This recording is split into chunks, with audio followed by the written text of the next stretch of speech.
आजमगढ़ जिले में एक श्रद्धांजलि सभा में भाग लेने आए दिव्यांग संत देव चौहान जो एम्स दिल्ली में कार्यरत है, लोगों की मदद के लिए हमेशा तत्पर रहते हैं। संत देव जी उत्तर प्रदेश के पूर्वांचल के मऊ जनपद के रहने वाले हैं। दिव्यांगता ने इनके हौसले को और बुलंद कर दिया है। संत देव जी एम्स दिव्यांग फेडरेशन के अध्यक्ष भी है। जब किसी को गंभीर बीमारी होती है तो वो दिल्ली स्थित एम्स में इलाज के लिए सोच ही नहीं सकता, क्योंकि एम्स में बहुत लंबी प्रतीक्षा करना पड़ता है। यही नहीं, इतने बड़े अस्पताल को समझना भी काफी टेढ़ा है, लेकिन जो व्यक्ति संत प्रसाद चौहान जी के संपर्क में आता है उसकी मदद तन, मन और धन तीनों से करते हैं। कोविड काल में भारत ही नहीं बल्कि पूरी दुनिया में इलाज एक संघर्षपूर्ण स्थिति से गुजर रहा था। उस समय संत प्रसाद जी ने न केवल लोगों को इलाज में मदद की बल्कि अपने वेतन में से धन देकर लोगों को आर्थिक मदद भी की। इनके इस कार्य से समाज को एक बड़ा संदेश मिलता है कि सेवा करने में दिव्यांगता अवरोध नहीं बन सकती।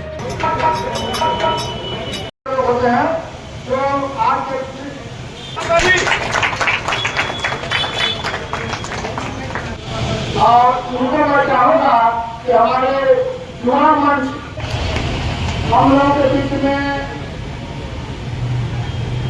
मैं संत देव चौहान ग्राम बहादुरपुर देवरीगढ़ जिला मऊ का रहने वाला हूँ। इसमें वर्तमान में मैं एम्स नई दिल्ली में कार्यरत हूँ।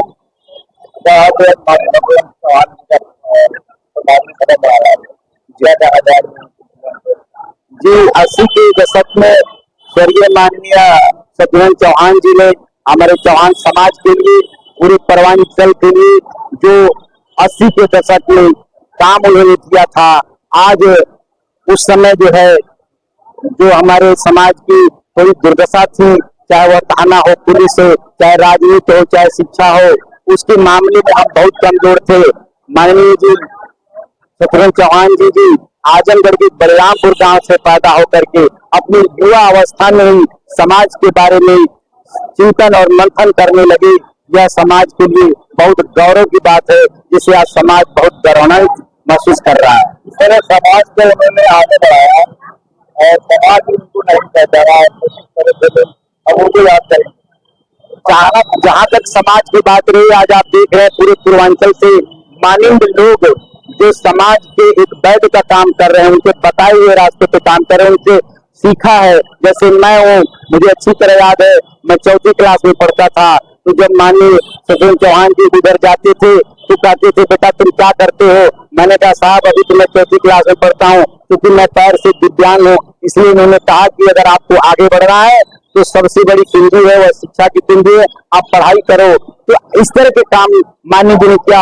हम उनके बताए हुए रास्ते पे चल करके आज एम्स दिल्ली में कर्मचारियों का मैं प्रेसिडेंट हूँ।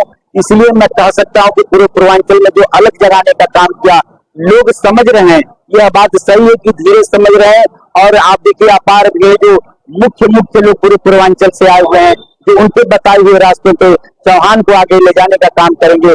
यह आज हम प्रतिज्ञा और शपथ लेने का काम करेंगे। चौहान समाज से क्या अपील करना चाहता हूँ? मैं चौहान समाज से अपील करना चाहता हूँ कि स्वर्गीय सत्येंद्र चौहान जी के जो बताए हुए रास्ते थे, जो अधूरे कार्य रह गए हैं, आज एक प्रण लेकर के जाएं और जो लोग आए हैं उनकी जिस बताए हुए रास्ते पे चलते थे वह जा करके गांव में बताए कि माननीय जी जो चाहते थे कि शिक्षा से, चाहे राजनीति से और चाहे बिजनेस से, दुकान से, ये सारा काम करेंगे तभी हमारी बेटी बहनों को आगे बढ़ाने का काम करेंगे, उनको पढ़ाने का काम करेंगे। तो यह पॉलिटिकल चाहे आपको हकदारी मिल जाएगी, डीएम एसपी बनेंगे तो समाज के लोगों को फायदा मिलेगा। इसलिए मैं सब जितने लोग आए उनसे अनुरोध करना चाहता हूँ कि आप जो है यह आज प्रतिज्ञा कर लीजिए और उनके बताए हुए रास्ते पे चल के पूरे पूर्वांचल में अलग से जगाइए ताकि इनका विकास हो। इसमें जब कार्यरत हुआ आज से 20 साल पहले, मेरे भी दिल में चिंता थी।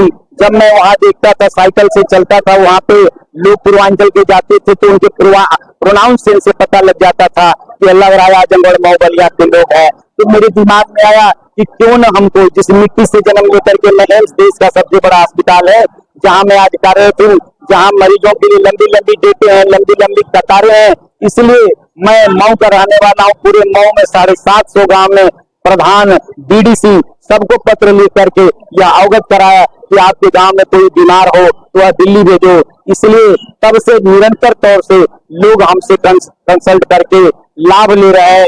और फिर मैंने सोचा कि मैं अकेले तो कर ही रहा हूँ। अभी करीब हमने अपने पूर्वांचल के चौहान समाज में ज्यादातर करीब 300 लोगों की नियुक्ति किया, तो वो लोग भी मेहनत कर रहे हैं।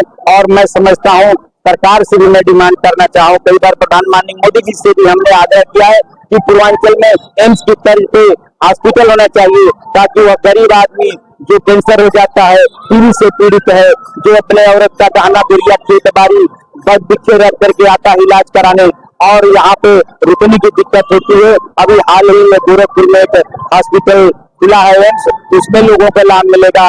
एक दर्दनाक का आपको बात और बताना चाहता हूँ, हमारे जिले में कोई भी हमारे जिले के कोई चौहान जाता है इलाज कराने, अगर उसकी गलती से देहांत हो गया, मृत्यु हो गई, तो उसको पार्थिव शरीर को ले जाने का पैसा नहीं होता है।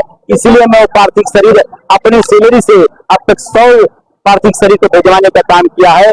करीब एक पार्थिव शरीर में 30 रुपया का खर्च आता है। यह निरंतर जारी है, इसलिए मेरे को बड़ी पीड़ा होती, कष्ट होती है, चाहे वह मुख्यमंत्री हो चाहे प्रधानमंत्री है। तमाम तरह की कई बार हमने अनुरोध किया है कि पूर्वांचल में स्वास्थ्य की समस्या है, इसलिए एम्स में जो पूरे चाहे वह एम्स दिल्ली हो, उनके प्रोफेसरों का ट्रांसफर पोस्टिंग है इनमें एम्स में हो, ताकि लोग अपना इलाज समुचित तरीके से करा सकें।